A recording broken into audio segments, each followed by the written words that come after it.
Good morning guys.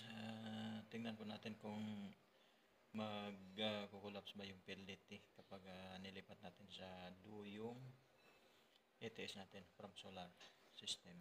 Okay? Pakinggan yung lagapak at malalaman natin o hindi.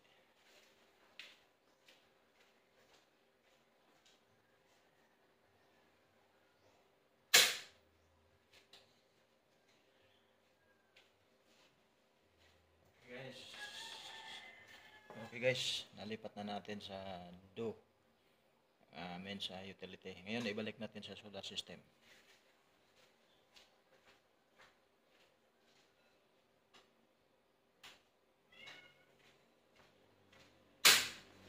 Okay guys, tingnan nyo, buhay pa rin yung PLDT, hindi na mamatay. Ngayon ulitin natin, ibalik natin sa utility.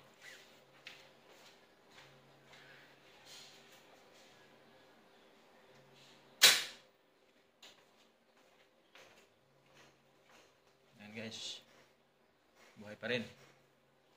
Ngayon balik natin sa solar.